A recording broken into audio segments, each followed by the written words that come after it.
Kata on opening the sutra.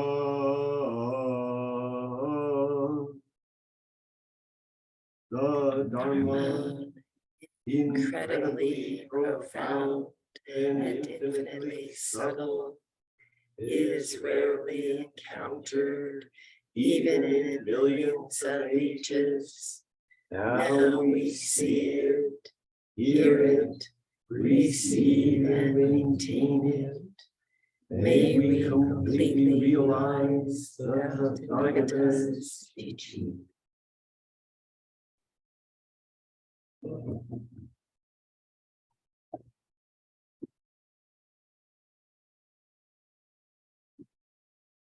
Good morning, Sangha. Good morning. Near and not so near, but near. So I see some new faces, and I'd like to go around the room if we could, please, and introduce ourselves. Michael. Bob. No. Chris. Logan. Stephen. Stephen. Oh. Michael. Dave. And I'm Nenzen, or Pamela, or Payu. So I've just returned from a week at Jikoji at Sesshin. Sesshin is, and for those of you who have not surrendered to this yet. Okay, tell me, Paul, tell me if I'm not loud enough, okay? Thank you. I've just returned from a week at Sesshin, which is an extended retreat. I don't know why they call them retreats. I always think it's an advance. But you sit basically from quite early in the morning in silence, noble silence, which means only speaking when it's absolutely necessary. And you just go in and go in and go in from early in the morning until evening, where you sing the refuges and you go to bed. All the meals are oryoki, everything is in silence. And the first few days, there were some people from Santa Barbara Zen Center who came this time. And the first few days are reliably difficult for everyone, even those of us who've done it a lot. There's this little mountain you have to climb of resistance. Like, what am I doing? Why am I doing this again? It doesn't matter if you've done it a million times and you know what the process is. There's still this little resistance. As we were walking Kinhin outside this morning, I hope some of you noticed the cast shadows that you were all creating, these beautiful, long cast shadows. And then you walked into the little dappled sunlight, and then the shade. And then our fearless leader takes us onto the grass, off-road, into touching the earth in a very real way. Then back in cast shadows and dappled light. And like Sesshin, really, this is that process, looking at shadows while you're sitting, trying to see what you're not seeing as you sit there. After a few days, you start noticing. So all week sitting, I was paying attention deeply to each moment, birthing and deathing, birth and death, birth and death, birthing and deathing, creating this self. Creating the self going by, and then the next self, and then the next self. And asking myself to look in the shadow. What is the ball of iron in my throat? What is breaking my heart? Right now. Right now. Right now. And as often happens at Sesshin, after a couple of days of this now, I fell again in love with life. Life in all its glory, in all its confusion and messiness and perfect imperfection. Which is to say that I fell in love with the discomfort in this life, in my life. With the discomfort of my suffering, and kind of the discomfort of joy too. I fell in love with life's complexities. The way I'm always trying to balance everything that's coming. The way I often feel like I'm putting out fires Got that handled, got that handled, got that handled, check, check, check. But in fact, at sesshin, you start to notice that there's no fires, there's nothing to put out. You're just burning through, everything. And that's a better way to burn through it all, to let it burn. Anyway, I recognized the things that I call suffering as and having inherent in them this great joy of being alive, just simply being alive. Almost like the divinity of each moment has to have everything. There's kind of a magic of just being alive, nothing more.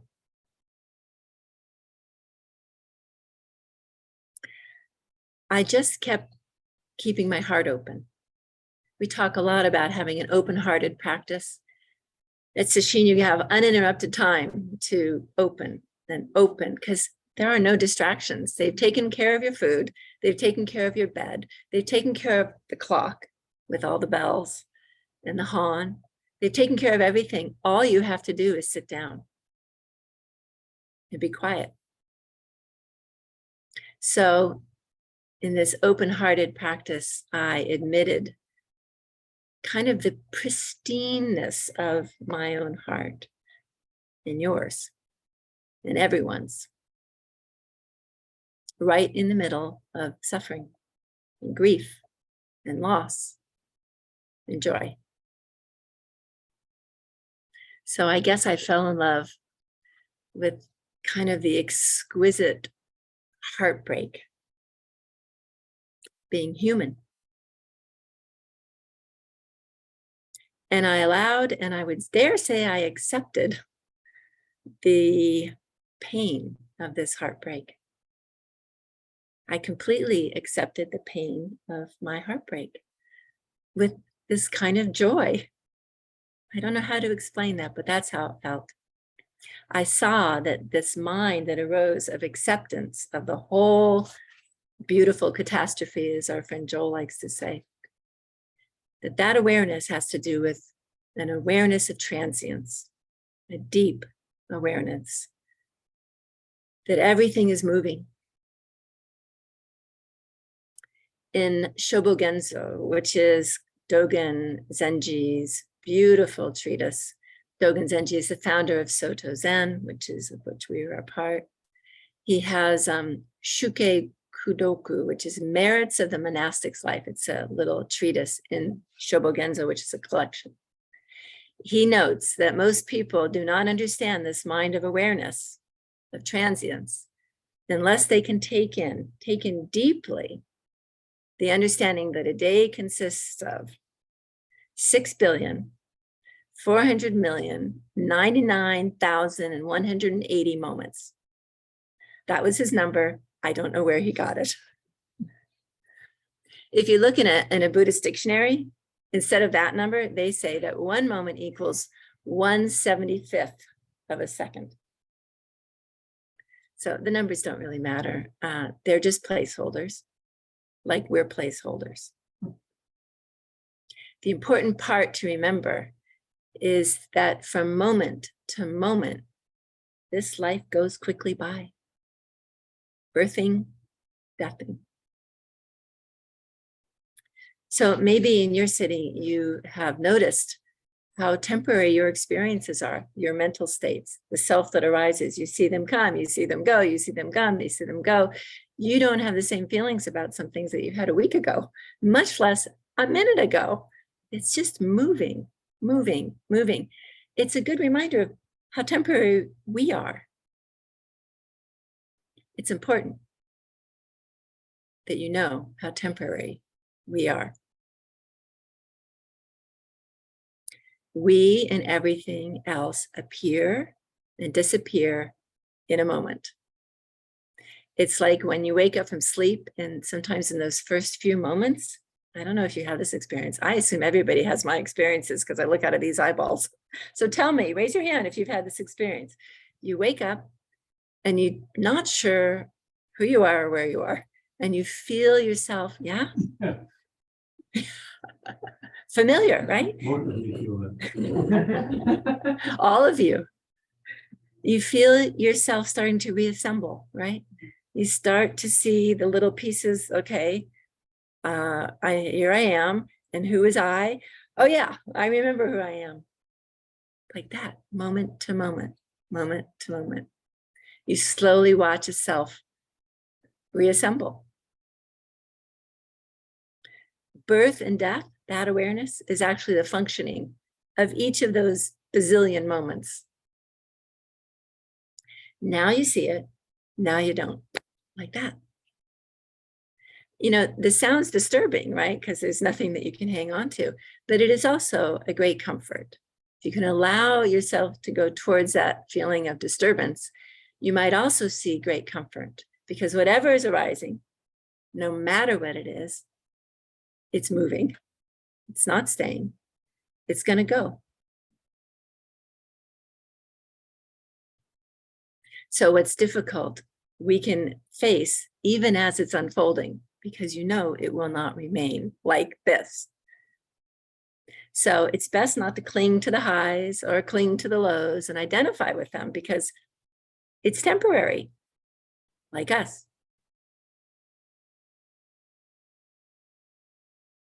So one way to express this awareness of transience came from our friend Jiro. Some of you know Jiro. He's a wise guy. And what he likes to say is that everything is a gerund. A gerund is the ing ending. So this is Mariko Ing. This is Dave Ing. This is Juliana Ing and Paul Ing and Kova Ing and Steve Ing. Goes on and on and on and on. This is Nenzen Ing. Because I'm not any fixed idea that you might have about me, or that I might want about me or not like about me. It's moving.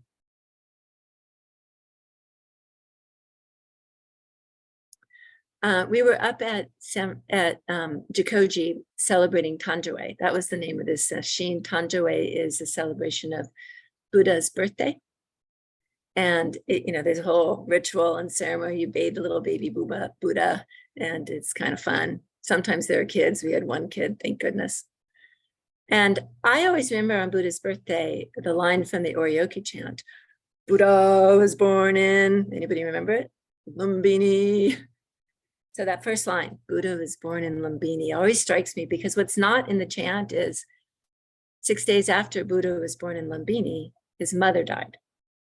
So Buddha's mother, her name was Maha Maya, great Maha Maya was her name. She died. And he was raised, Siddhartha was raised by his aunt. This is Maya's sister, whose name was Pajapati. We call her Maha Pajapati. So you know her name from our chant, Maha Pajapati, the first woman ancestor. So I've always considered this co-arising. This birth of Buddha's, where he's going to be the awakened one, and he knows it right away, he stands up and says, ha. This birth of Buddha's coincides with this incredible psychic wound, the loss of his mother. I think it's remarkable that in all of the lifetimes, the prior lifetimes of this Buddha, it's this one in which he suffers this psychic loss, in which he is going to be awakened. He has to integrate this profound loss in order to be awakened. We're doing that too. Loss is part of being human. And it is a way that we measure time. Who we were before this loss, everything that followed after this loss. We use it like a timepiece. It marks our lives. We measure things before and after. And the losses, they come. They keep coming. They stack up, and they're unavoidable. The Buddha would really like you to please understand this. This is part of our lives. Suffering, loss. It's just being human. It's nothing special. It's nothing personal. So inside our individual collective pain is a story we tell ourselves and repeat and reenact over and over again. And inside that story is the iron ball in the throat, is the item that's breaking your heart right now. It's the koan, the maybe unanswerable question of your existence right now, right now, right now, again and again. Each of those kernels, whatever the loss is, whatever it is, it carries inside of it unlimited potential. That's the good news. It's not a downer, actually. As long as you're willing and courageous enough to look at it, it has infinite possibilities for you to allow it, to penetrate it. But ordinarily what we do is we look for someone else to blame. So speaking of blame, lately I've been really into the Lojong slogans. These are these very pithy little mind trainings. They're very, very well used in Tibetan practice. Lojong means mind training in Tibetan. Their source is a Bengali master whose name was Atisha Dipankara. He didn't put them into this little pithy form of 59 sayings. That happened later. But I'm going to share with you the one that I have found really powerful. Today's slogan is brought to you by slogan number 12. Drive all blames into the one. You're probably saying, no, not that. This talk was going okay, and now she's telling me to drive all blames into, by the way, this one, not that one, this one. It sounds like a bummer, right? But just like everything else, it's not what you think. So hang tight. The idea about this slogan is that this is your opportunity to work with your fellow human beings. This is what Pema Chodron says about this slogan. Everyone is looking for someone to blame, and therefore aggression and neurosis just keep expanding. Instead, pause and look at what's happening with you. When you hold on so tightly to your view of what they did, you're hooked. Your own self-righteousness causes you to get all worked up, and then who's suffering? So work on cooling that reactivity rather than escalating it. This approach reduces suffering, yours, and of course, everyone else's.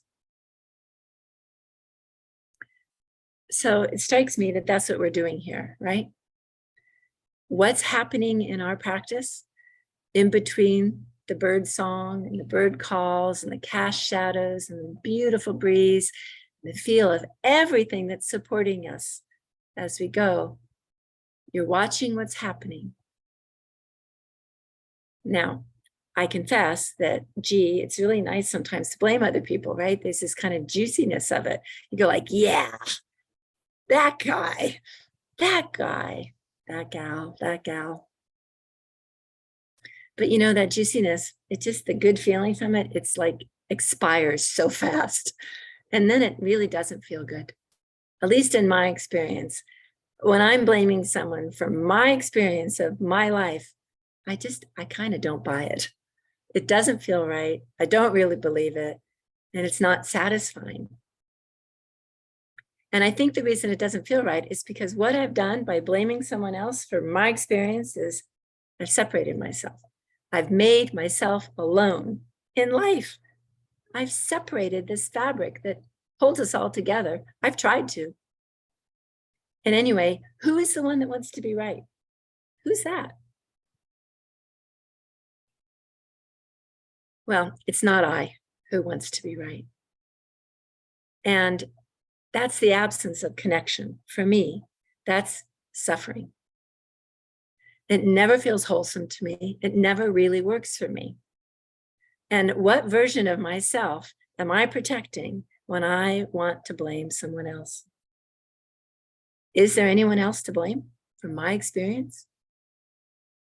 Well, this slogan tells us exactly who is to blame. Guess who? This one.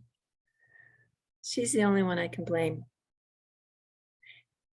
Even if it's not your fault, you take responsibility. In Zen, we call this eating the blame. Eat the blame. And that comes from a Zen story. And yes, it's not a koan this week. You know, I always love a koan, but it is a good old Zen story.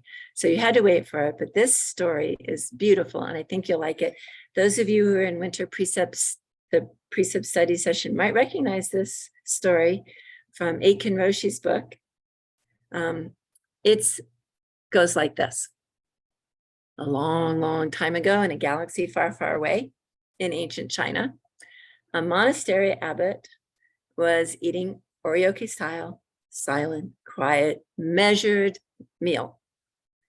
He's eating oryoki style with the monks and the nuns, I hope, and lo and behold, picks up his spoon, and inside of his spoon is a snake's head. This was a mistake. They're vegetarian. There was not supposed to be a snake soup on the menu. And a snake head in the soup in the bowl of the abbot is a serious no-no. So you can imagine how the Tenzo must have felt. The abbot calls the Tenzo over. The Tenzo comes over. The abbot, silence, holds up the spoon with the snake's head in it. And the Tenzo does this. He eats the blame, swallows it. So there's no point in there in which the Tenzo says, oh, it was the farmer who was cutting the greens and didn't notice he'd cut up the snake. He didn't blame the soup cook who, didn't notice. He didn't blame anybody. He took complete responsibility for it, understanding everything conspired in the entire universe for that snakehead to be in that soup and that moment, and he ate the blame. I like to call him Snakehead Tenzo. That was it. He didn't blame anybody. He didn't even say anything. It was over like that. What I really love about this story, other than the drama of the whole thing, is that it reminds me how none of us are in control. I mean, none of us are in control. You know this, right? It's occurred to you. No matter how mindful we are, collecting the greens out in the field for the soup, making the soup, serving the soup, mistakes will happen. There will be mishaps, and there will be hardship. You will have to face the fact that someone has identified something that you're involved with that looks like harm. And, when you think about your responsibility, you have to remember there's a big gene pool of participants in your choices going back forever. So it's not only your suffering, it's okay. You can't blame those people, but it's not you only. You're not in charge. There will be snakes in the soup of your life. I promise you. There will also be loss and death and grief. And we can use all of these ingredients as unexpected protein in your diet. So eating the blame is not about any kind of neurotic self-bashing, okay? None of that. Or regretful fixation, oh, I shouldn't have done that. None of that is in order here. It's not a fixation on your mistakes. We're not here to do the math. How much exactly am I to blame? What's the calculus here so that I can figure out how much of the fault I should take it all. I know I have done that, by the way. How much of this is my fault?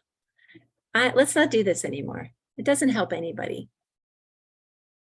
So this slogan, this Lojong slogan, is asking really how you want to be born in each moment in relationship with everyone, all these other beings, in relationship with this being, including those moments when you have to deal with snake head soup, things that are unexpected, things that you don't like, things that you don't want.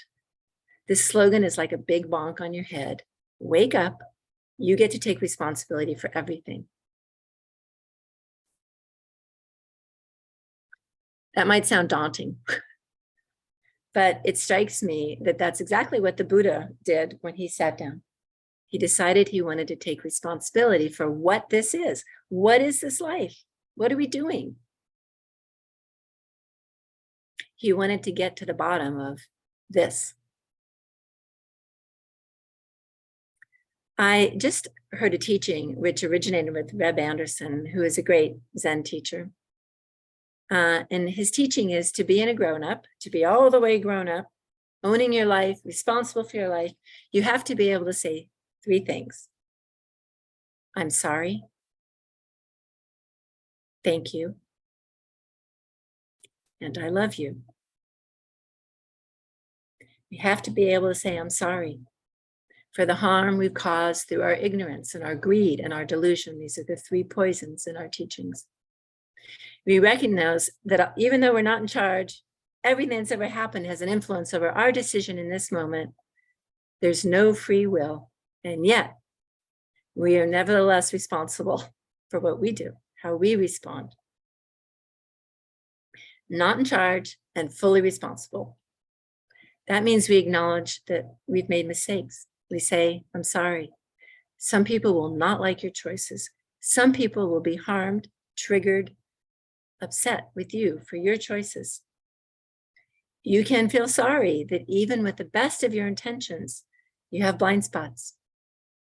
You're acting like everybody else, trying to do your best, trying to be a good person, but someone won't like your choices. Can you believe that anyone wouldn't like you? You're also wonderfully likable. How could that be? But some people will have a problem with you and your choices. You have to be able to say, I'm sorry. To be a grown-up, you also have to be able to say, thank you. Thank you. Even to the choices that have been hard for us to swallow, choices that were made for us. Would you be here in this glorious life in which you are now sitting without every one of those choices and every one of the mistakes that happened before now? You would not. Can you understand that everything that you've always blamed someone else for, all those actions were never about you? No one meant you harm. They were acting out of their own suffering, just like we act out of our own suffering. Yes, it hurt. Yes, it hurts. It's harmful when people act out their suffering, not about you. And yet, you have to be able to say thank you for the opportunity to see through someone else's eyes what your actions have rippled out for them.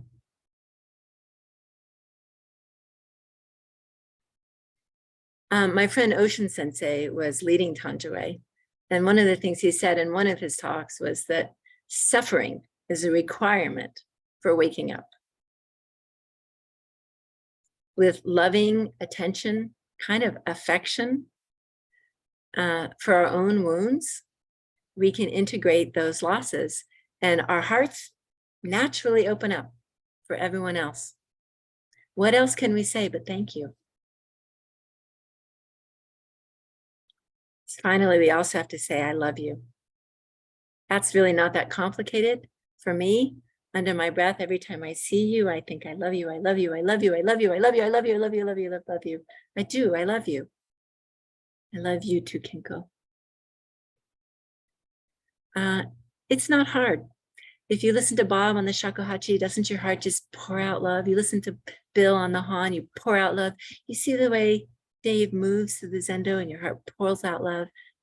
My Jisha thrown into service 20 minutes before we got here. You watch her moving, your heart pours out love. I listen to your prostrations, my heart pours out love. I listen to your bells and chanting, and my heart pours out love.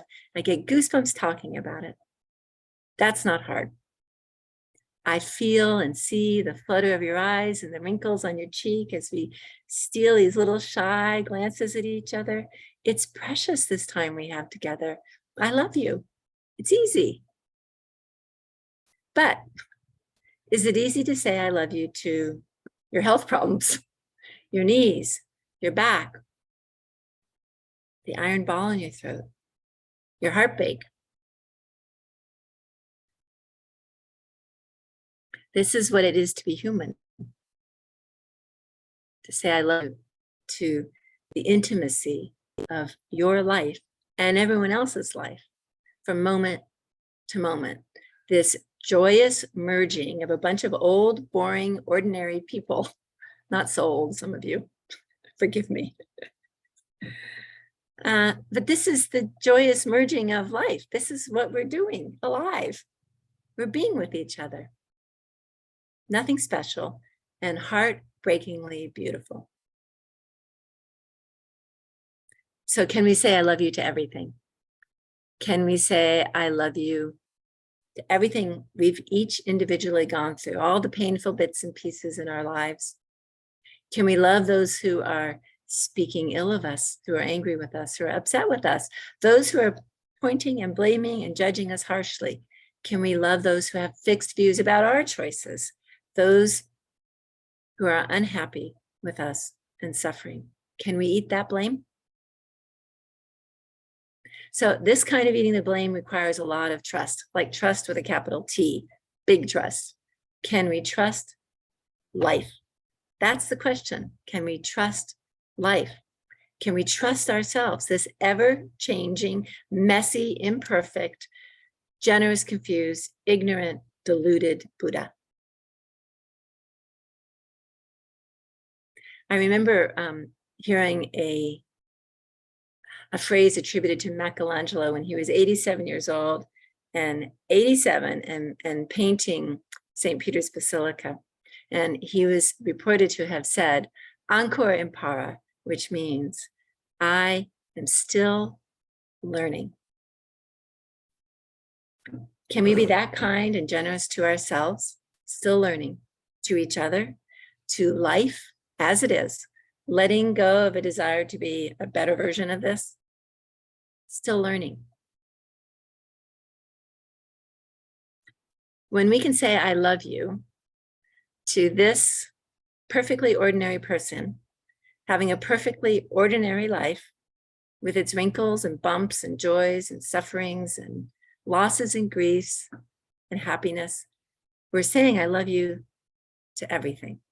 When we say, I love you to this one, we're loving everyone. We love our lives.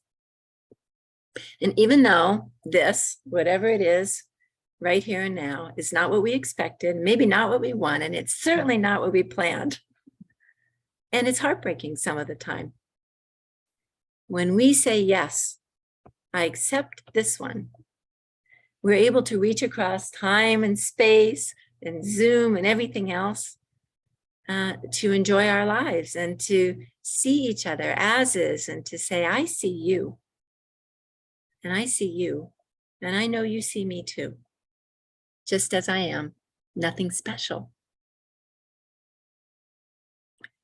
One of the Buddha's main teachings is that we should learn to recognize the source of our suffering, the causes and conditions which give rise to our individual suffering. We should look at that. Look at the shadow. We should also learn to recognize our happiness, the causes and conditions that give rise to our joy. Most of us know very well the one who identifies with the suffering, the one who remembers and repeats our narratives, abandonment, loss, mistreatment, fill in the blank for your painful experiences. We think these stories are like fingerprints that they've stamped on us and we can't get away from them, but that's not true. Or maybe it's definitely not the whole picture. We're so much more. So there's a Lucinda Williams song that has stuck with me that seems right on point. No, I'm not going to sing it to you, but I am going to read it to you. It's called Born to be Loved. And these are the lyrics. You weren't born to be abandoned. You weren't born to be forsaken. You were born to be loved. You weren't born to be mistreated. You weren't born to be misguided. You were born to be loved. You weren't born to be a slave. You weren't born to be disgraced. You were born to be loved. You weren't born to suffer. And you weren't born for nothing. You were born to be loved. When we identify ourselves, this whole being, as our wounds, as our imagined failures, as our so-called defects, we shrink ourselves, we compress ourselves, we are complicit in our own diminishment. Eleanor Roosevelt said, "No one can diminish you without your consent."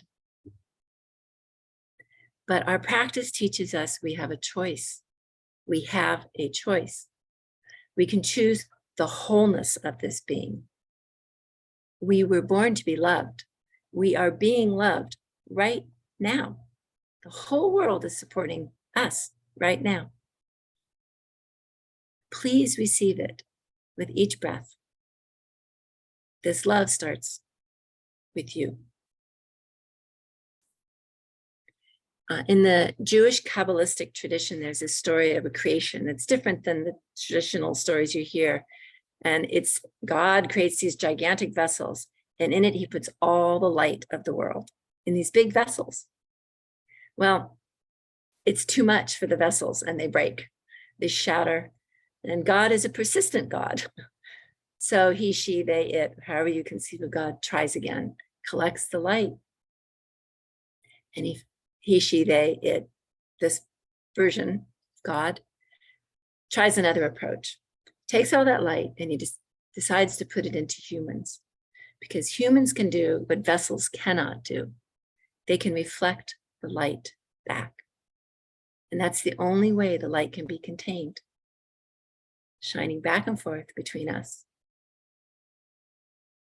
So sitting up at Jikoji last week, in anticipation of the Buddha's birthday, sitting every day where you practice at home, sitting here, I think that's what we're doing. We're retrieving the light, recollecting our light, shining it back and forth to each other, hopefully everywhere we go.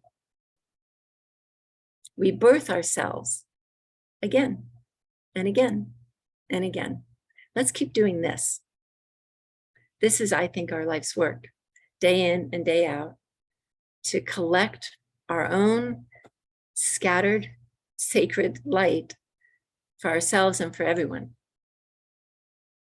So may this practice extend to all beings so that everyone can choose to be a grown-up, to be free from the causes and conditions of their suffering, so that everyone can know happiness and the causes of their happiness. And may the thoughts and words and actions of our lives shine that light back, and in some way contribute to the happiness and freedom for everybody. I'm going to close with a poem from the Therigatha.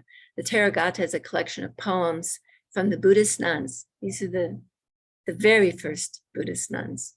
And this is from a nun whose name was Mita, whose name means friend.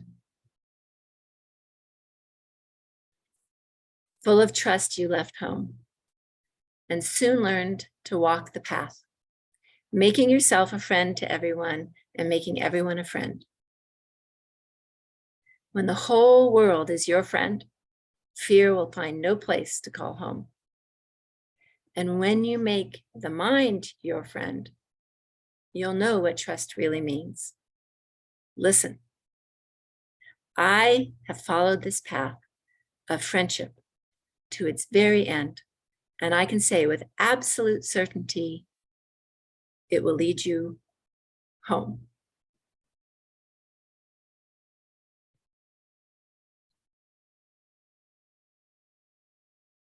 So ordinarily we have question and answer. I think I talked a long time. So you have a choice. We're going to play a game. Question and answer, or purportedly a question, purportedly an answer. Or I can give you a Lojong slogan. I've got them all and I really want you to try them. Just say whatever comes to you. Don't think too hard. You can't get it wrong. You can't get it right. Just say what arises. So do I have any willing victims? They're really short, really short. Tova, bless you. Okay, let me find one that I think is not too ridiculously esoteric, because some of them are ridiculous. Don't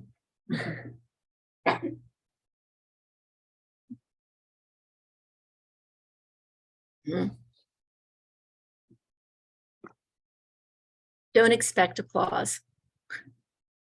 Don't expect applause. By the way, little background, that is the very last one of all the slogans. So, in the training, you would have studied them all 59, and that would be the last one. And one way of looking at that is don't expect applause for having studied all these, but zoom out. Don't expect applause. What do you think? I'm listening to that hawk out. I'm immersed in birdsong. I don't expect applause and birds. Oh. Janka, could you hear that? She said she's immersed in the bird song. She doesn't expect applause, neither does the bird. Thank you, Tova. Anybody else willing? So that's very much about recognition, right? Where that comes up in your life, pay attention. Who is it that wants recognition? I love the bird. I'm going to remember that. Thank you. There's another one if someone wants it. Don't talk about injured limbs.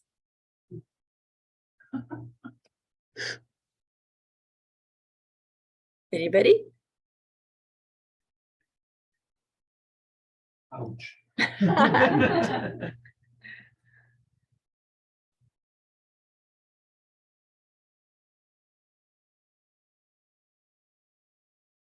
No, you embrace the pain. Yeah, this is how it is.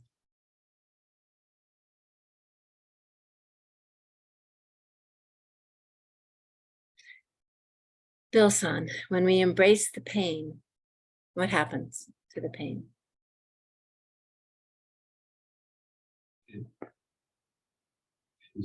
When it's hot, we suffer to death. When it's cold, we freeze to death. There's nothing there. Thank you.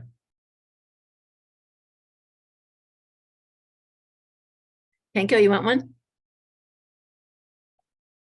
Okay. Some of these are brutal. I can't do it to you. So,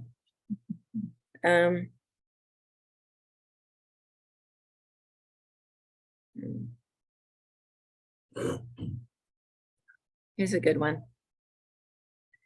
Don't bring things to a painful point. What do you think? Well, I notice how much I carry along in my stories rather than saying, oh, what's happening right now? Thank you, Kinko. Yeah, I had Dokusan with someone on Zoom early this morning, and one of his comments was basically this, like, I cannot believe how much of the time I spend trying not to be here. And here's fantastic. What am I doing? How much we carry. Yeah. Anybody else want a slogan? A Lojong slogan? Okay, so I'm open to any comments, criticism, questions, anything you have about our talk.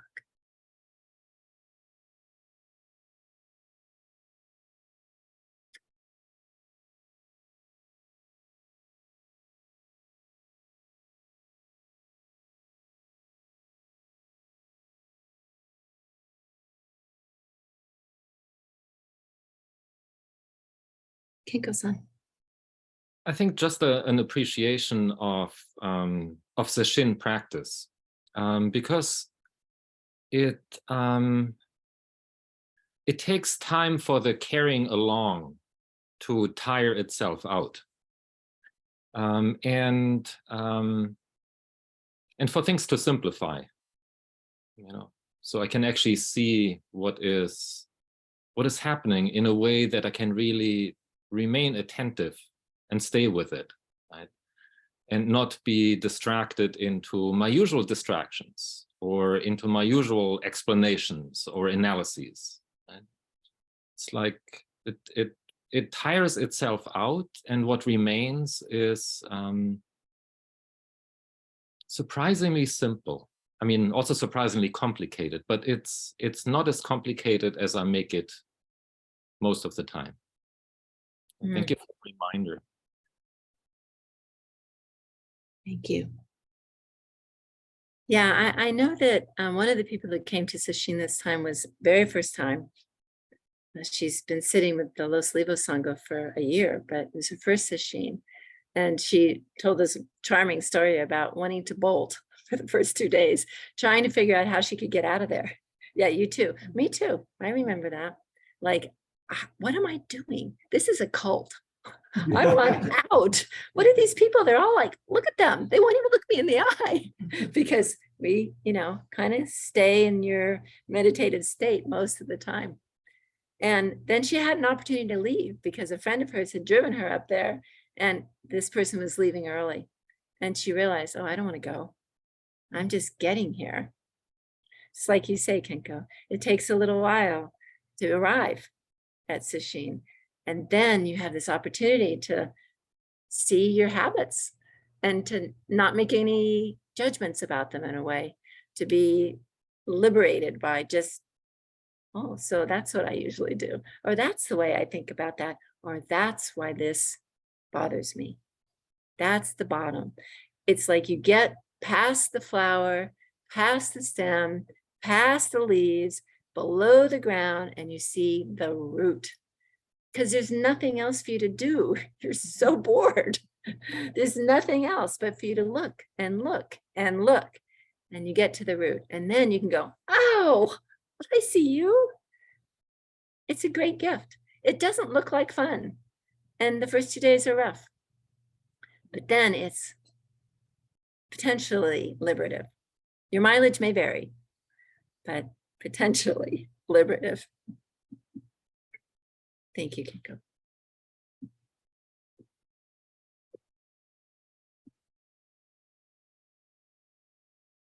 Yoshi-san. Last week at his Dharma talk, Ocean said one of my favorite sayings, get out of your own way. And some people, Sesshin works because it takes 7 days to get out of your own way. But one of the quick ways that I get out of my own way is on these chants, making them into ritual. We chanted the Makahani Haramita, the Heart Sutra in Japanese. I don't understand Japanese. I didn't understand a word of it. And I'm the head chanter. So I don't know what that leaves the rest of the people. And yet, by chanting it, I was able to get out of my own way because I'm like, what is this? What does that mean? What is it? I'm just trying to keep along. Yeah. And then that was all Japanese. Then we did the Enmei Juko Kanon, we did once in Japanese and twice in English. So then it's like, okay. And then I start thinking about the words and I'm going, let's do it all in Japanese again. Mm-hmm. So it just comes back to me, get out of your own way. Yeah, what would happen if we did that with life? We didn't ask for meaning. We didn't ask to understand every word or every line. We just said, okay, bring it on. I'll respond, bring it on. I'll respond. I'll do my best, bring it on. Instead of always looking for the meaning, what's it mean? What did he mean by that? What do I mean by this? Just letting it go. The Sangha in Los Livos asked me to start teaching the Heart Sutra, which they've been chanting in English for the last few months. And I had this incredible resistance. I'm going to teach it, but I had this incredible resistance. I don't want to tell them. I realized I don't want to tell them because for me, the Heart Sutra, I just chanted it and chanted like, I don't know what I'm doing for months. And then I had an awareness. Oh my gosh, I think I know what they're talking about. And I want everyone to have that kind of backdoor, your own door in, because then it's yours. So I have to somehow figure out how to teach it without saying anything that people can cling to, because what a great opportunity this is to use a sutra as an example of life. You're just going to experience what's happening right now and try to meet it. No, nothing more. That's it. When you're hot, you're hot. When you're cold, you're cold. Koan used to say, when you're doing the dishes, just do the dishes. It's delightful. Thank you, Nyoshi-san. Yes, Just Bill. a comment on that Macon Roshi. Actually, they do the Kanongyo as well. And they try, let's do it in English a few times. And he has this in his book. So they tried it and universally voted it down and went back to the Japanese. And the reason Aiken said was actually an earlier teacher had said this. That actually it's more like a mantra than something that means something. Yeah. Because it was created in China, not in Sanskrit, and most mantras are Sanskrit organizations. This is a Chinese mantra because the rhythm in Chinese, and I would say in Japanese as well, is addictive and you get out of your way. Mhm. I always hate it when we get to the part where it translates into English again. It sounds Bumpy. bumpy and creepy. It probably says that in Japanese. This is a very bumpy, creepy way to chant this Japanese. I'm sorry to say it. And it's a mantra-like thing, and I think that's what Bob's, Yeah, music is a very old. These are music. This is music. It's very, very, very old in our development. People who have degenerative brain disorders still have music often. So these are chants. They must be wired. The way we say them. There's a wiring that's probably firing that it's lost to us consciously, but they can come over us and teach us things that we don't know we know. more little point. Fritz Stahl, professor of Sanskrit and philosophy at Berkeley, wrote a book and she argued that the Vedas and the learning of the Sanskrit chants in India was based on rhythms that they heard in the bird song. Mhm. That's the heartbeat. And so I was thinking of you in that case. Mhm. So he wrote a whole book on this and took a lot of flack for the Oh, philosophy department. We don't talk about birds that way. Maybe I'll do the Heart Sutra next time with this rhythm. Vigo, Itesh, Vara. Do the heartbeat. I've never heard it that way. It'll be fun. Okay, I'm game. next time. Next time. Anything?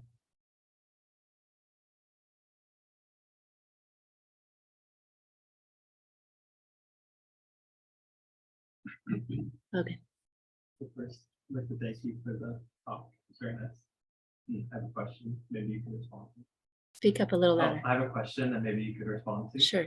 In the beginning, you mentioned that phenomenon by which you wake up from sleep and you don't find yourself. You just like rawly experience, which lends itself to feeling kind of confused. And then you said the self kind of, builds back up, and then you're back in the movie of your life. I find in my experience that happens increasingly often when I pay very close attention in all aspects of life.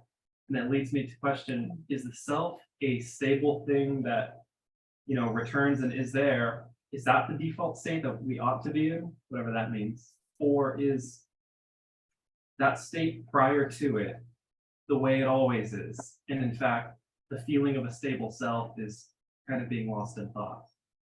What do you think?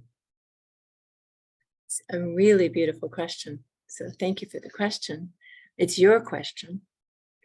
I can't give you an answer that's going to meet you, but I can have you think about some things about this.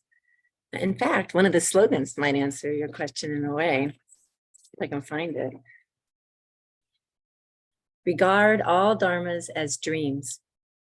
Dharma's phenomenal experience. Regard all dharmas as dreams. So both and, but no shoulds in response to. So you exist. I see you. You see me. We're all together. And this is kind of a dream. So can you live with that? Yeah. Can you live with both and? Because, you know, I think that's as it is. So when you experience phenomenal reality, everything coming and going, and you can't hold it, that includes you, right? Yeah. What are you going to do with that? You're going to let whatever assembles assemble, and whatever disassembles disassemble, and assemble and disassemble, and this is birth and death. And it happens so fast, birth, death, that it's birth deathing.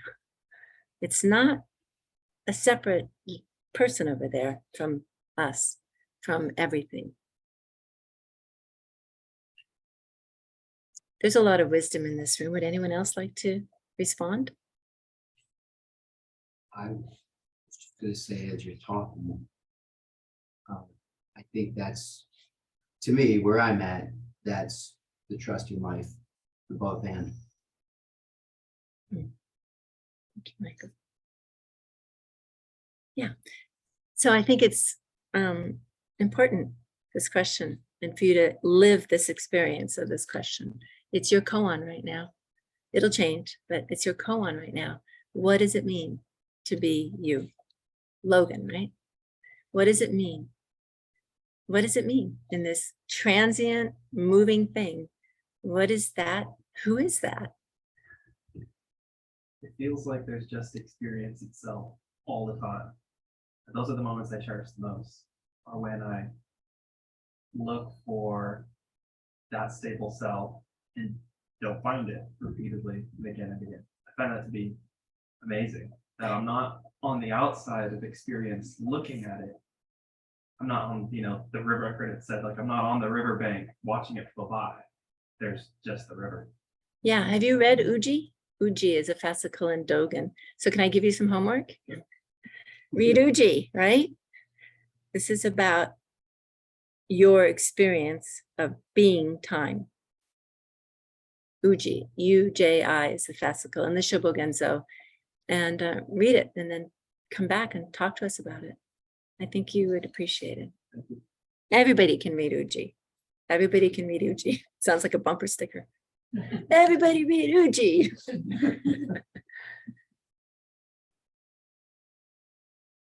Anybody else? It's perfectly safe here. Can't say anything wrong.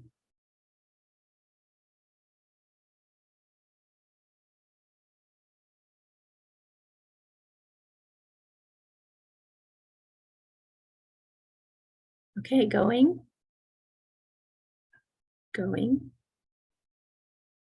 On. Closing Gatha, which is, and the 4 vows. I failed to Koan did stop. that to me once. He gives me he goes like this, meaning like do the 4 vows. And I'm thinking he's the catcher and I'm the pitcher. He's asking me to throw